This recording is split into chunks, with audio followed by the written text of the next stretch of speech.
The call from beyond. The message arrived at Earth's Deep Space Monitoring Station on a Tuesday. It wasn't supposed to be anything special, just another day of routine sweeps through the cosmic background noise, filtering out the random static that pulsed between stars. Senior Communications Officer Maya Chen was halfway through her shift, nursing her third cup of synthetic coffee when the alert flashed across her console. Encrypted transmission detected. Priority Alpha. Unknown origin. She nearly spilled her coffee. Priority Alpha was reserved for only two things: first contact or extinction level events. Neither were things you wanted to discover on a Tuesday. The message itself came fragmented, broken by distance and interference, but the computers pieced it together with surprising ease, as if whoever sent it had deliberately designed the signal to be understood by human tech. That alone was unsettling. Help us. They've come from below. Our defenses fail. Our people die. Please, any who can hear, help us before they reach the surface cities. Coordinates attached. After that, screaming. Not the kind that could be mistaken for feedback or distortion. Real screaming from real throats, cut off mid-broadcast. Within an hour, the recording reached UNSC headquarters in Geneva. Within 2, it was being played before the Security Council. By hour 3, the decision had already been made. Earth would respond. Not everyone agreed, of course. The Galactic Accord clearly states non-interference in conflicts outside our sector. Ambassador Liu argued, her hologram flickering slightly in the center of the war room. If we deploy military assets without Council approval, we risk our standing with the coalition worlds. Admiral Okafor, who had commanded Earth's defense fleet for 15 years, didn't bother looking up from the tactical display. With respect, Ambassador, I don't give a damn about our standing when there are people dying. The signal matches no known hostile signature or trap pattern. It's genuine. People. Liu raised an eyebrow. We don't even know what species sent the call. Doesn't matter, President Alvarez said quietly from the head of the table. We all remember what happened on Proxima when we hesitated. 3 million colonists dead because we waited for proper channels. Never again. The room fell silent. Proxima was still a fresh wound, only 30 years healed. Prepare the Rapid Response Force, Alvarez continued. Full combat deployment. I want boots on the ground within 48 hours. Admiral Okafor nodded. The Nemesis battle group is already on standby, Madam President. They can reach the coordinates in 36 hours if we push the engines. Do it. And Admiral, send the Phantoms. Even Okafor looked surprised at that. The 117th Special Tactics Division, nicknamed the Phantoms, were Earth's elite shock troops, genetically enhanced soldiers combined with the most advanced combat systems humanity had ever developed. They weren't sent for rescue missions. They were sent when something needed to be erased from existence. Madam President, Liu began, the Phantom's heir. A necessary precaution. Alvarez cut her off. The signal mentioned defenses failing against whatever they're fighting. I'm not sending our people in unprepared. The meeting ended shortly after. Orders were transmitted, ships were mobilized, and Earth's most deadly fighting force began arming for war. The UNSC Nemesis dropped out of FTL precisely 35.7 hours later, flanked by 3 destroyer-class vessels and a complement of smaller corvettes. The planet below matched the coordinates exactly. A blue-green world orbiting a yellow star. Atmospheric readings suggesting a nitrogen-oxygen mix not unlike Earth's. Captain Eleni Vassos stood on the bridge, watching the holographic display as sensor data poured in. Life signs. Scattered, Mom, her science officer reported.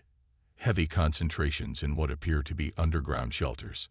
Surface readings show widespread destruction of artificial structures. And something else. Define something else, Lieutenant. Unknown biological signatures, ma'am.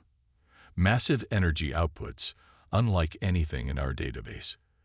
They're concentrated around what looks like a massive fissure in the northern continent. Vassos nodded. Transmit landing coordinates to Major Reed. Tell the Phantoms they're cleared for deployment. In the Nemesis deployment bay, 50 soldiers in matte black combat exoskeletons performed final equipment checks. Their armor was sleek, almost predatory in design, with helmets featuring featureless visors that reflected everything and revealed nothing. Each soldier carried weaponry that would have been considered heavy artillery in earlier centuries: plasma rifles, railguns, and compact missile launchers that could level small buildings. Major Darius Reed, commander of the 117th, watched his troops with quiet pride. They were the best humanity had to offer. Survivors of Earth's harshest environments, veterans of a dozen campaigns, augmented with cutting-edge biotech that pushed the very limits of what a human body could endure. "Listen up," he called, and instantly every soldier stood at attention. "We're dropping into an unknown situation against an unknown enemy. The locals are hiding underground, and something big and nasty is hunting them down. Our job is simple: find the civilians, protect them, and eliminate the threat." He paused, letting his gaze sweep across the assembled troops. "Intel suggests we're dealing with something new, something their weapons couldn't stop. Remember your training. Remember Earth. But most importantly, remember why we're here. These people called for help, and we're going to deliver it. Any questions?" Silence. "Good. Gear up. We drop in 5. The drop pods screamed through the atmosphere like meteors, trailing fire as friction superheated their outer shells. Inside each pod, a Phantom sat wired into the guidance systems, their enhanced nervous systems allowing them to make micro-adjustments to trajectory far faster than any computer. They landed in a perfect circle around what sensors identified as the largest remaining settlement, a sprawling city of crystalline spires and curved architecture, much of it now shattered or burning. The ground shook as the pods slammed into the earth, throwing up clouds of dust that briefly obscured the soldiers as they emerged, weapons ready. Reed was the first to exit, his boots crunching on what looked like pulverized glass. His helmet's sensors immediately began cataloging the environment. Oxygen levels slightly higher than Earth standard, gravity 0.92 G, ambient temperature 27 degrees Celsius. Survivable. Perimeter secure, came the reports from his squad leaders. No immediate hostiles detected. That changed moments later when the ground beneath them trembled.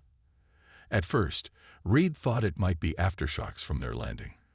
But then the vibrations intensified, forming a distinct pattern. Something was moving beneath them.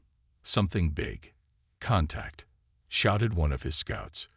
Multiple signatures emerging from subterranean tunnels, half a click north. Through his visor's enhanced vision, Reed saw them.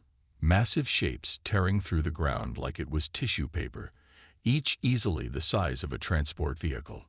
Their bodies seemed to be composed of shifting, crystalline segments that reflected light in nauseating patterns, and where their heads should have been, clusters of sensory organs pulsed with bioluminescent light.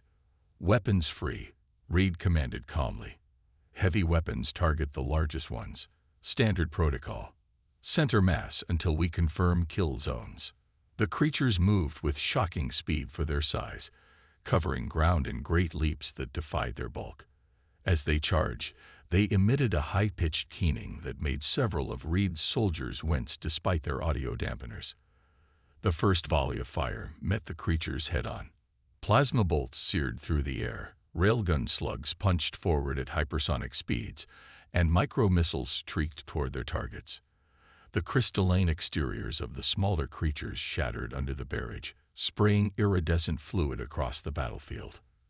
But the larger ones barely slowed.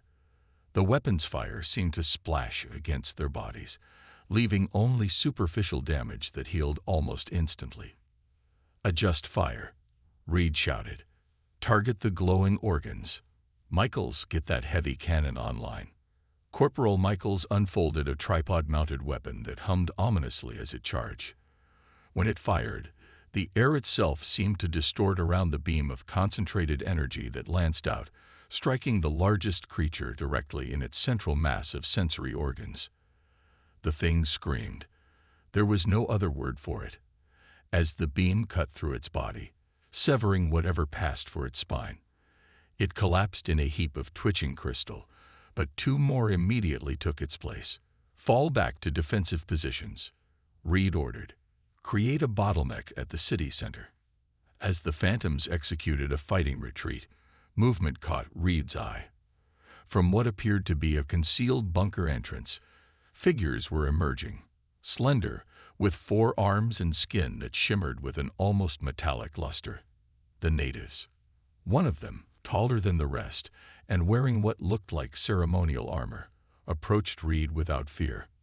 "You came," it said in accented but perfectly understandable English. "You actually came." Reed kept his weapon trained on the advancing creatures. "We got your message. We're here to help." Help. The alien's compound eyes reflected Reed's helmet. "Can you truly stop the Voidborn?" "Our most powerful weapons merely slowed them." A massive explosion rocked the battlefield as one of the phantoms deployed a tactical nuclear mine, vaporizing a cluster of the smaller creatures. "We brought bigger guns," Reed replied. "Now get your people back to safety. We'll handle the rest." The alien hesitated. "They came from the deep mines. We broke through to a cavern system that had been sealed for millennia. The ancient warnings called them world eaters, creatures that consume planets from within.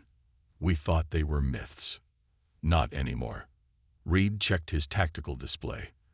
The creatures were regrouping, seemingly adapting to the humans' attack patterns. "Is there a central hive? A queen or controlling intelligence?" "Yes, deep within the primary fissure, but it is surrounded by thousands of these drones." Reed nodded. "Then that's our target." Major Reed to Nemesis, he spoke into his comm. "We've identified the primary objective, requesting orbital support and reinforcements." Captain Vassos's voice crackled back. "Understood, Major. Be advised, we're detecting massive energy fluctuations from the fissure. Whatever's down there, it knows you're here." As if to confirm her words, the ground began to shake more violently.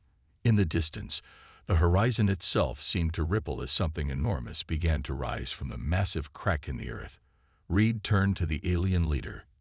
"Get everyone as far away as possible. This is about to get much worse." The alien's eyes widened. "You're going toward it. That's suicide." Reed checked his weapons and signaled to his squad. "Maybe for you, but where we come from, this is Tuesday." As the phantoms moved out toward the approaching nightmare, the alien watched in awe and terror. These humans, these Deathworlders as they were known in galactic whispers, weren't running from the horror that had decimated his civilization. They were running toward it. When Deathworlders unleash hell, the fissure stretched across the landscape like an open wound, kilometers wide, at its widest point. Steam and noxious gases belched from its depths, creating a perpetual toxic fog that swirled around its edges. And now something was emerging from it, something that dwarfed even the massive drones the phantoms had engaged earlier. "Holy shit," whispered Lieutenant Quan as the creature rose higher. "That thing must be at least a kilometer long." Major Reed didn't bother correcting her language. The sentiment was appropriate.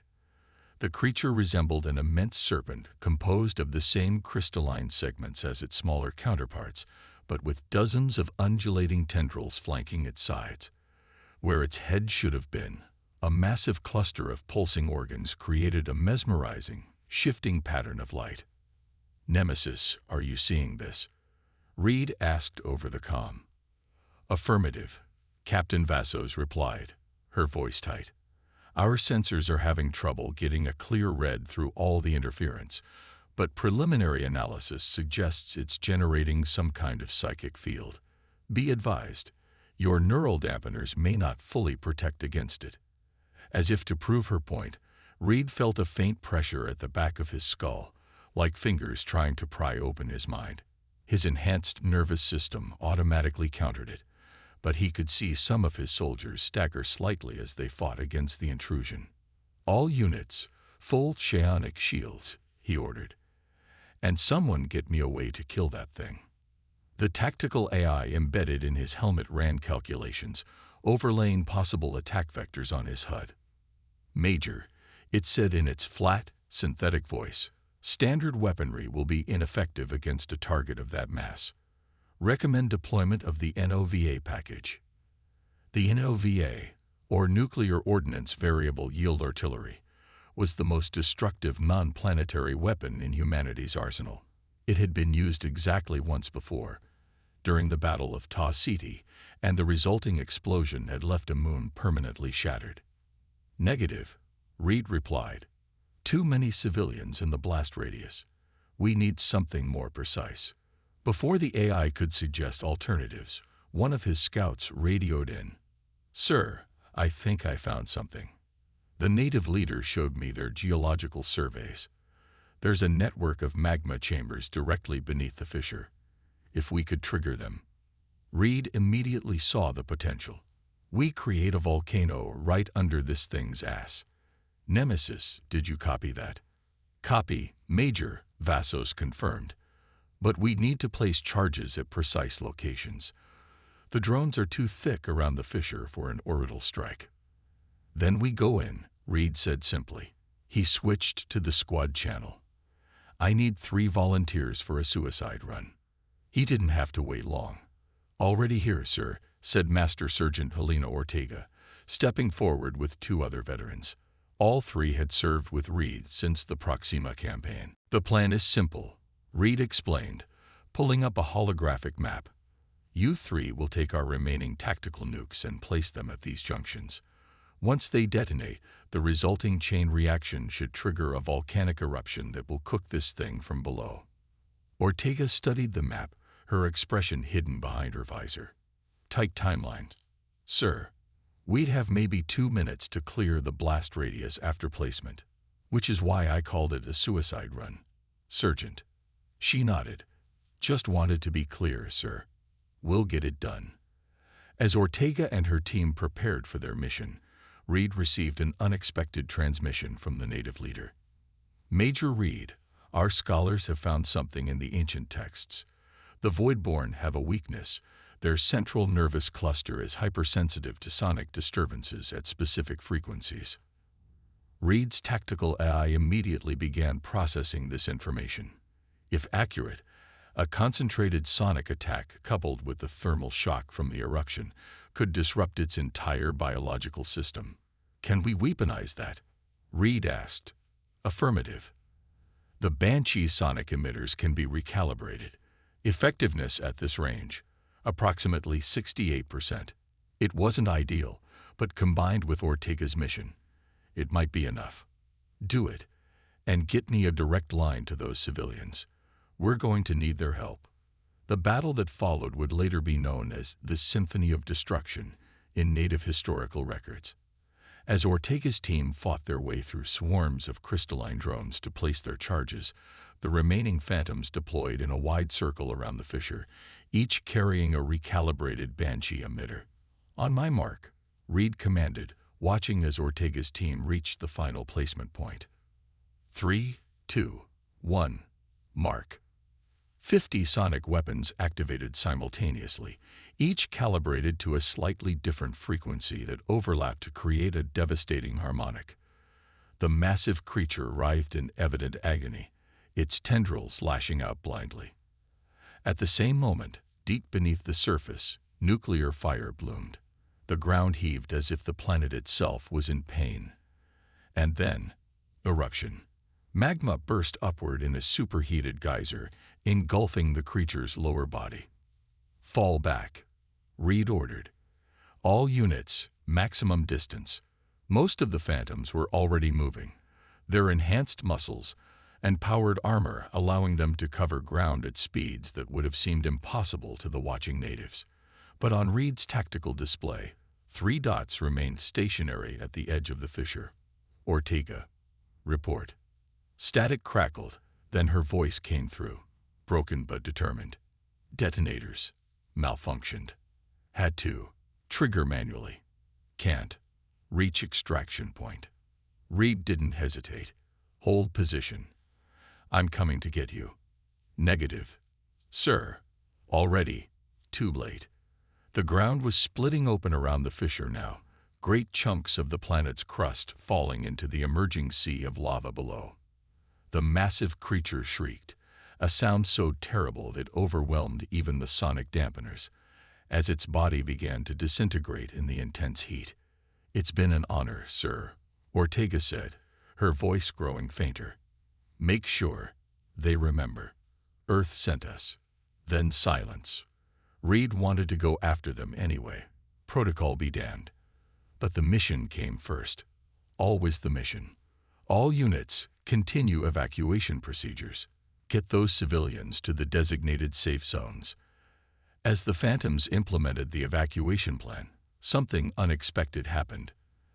The natives, who had been hiding in fear, emerged from their shelters. But instead of running toward the evacuation ships, many of them moved to help the human soldiers, guiding others to safety or even retrieving wounded Phantoms from the battlefield.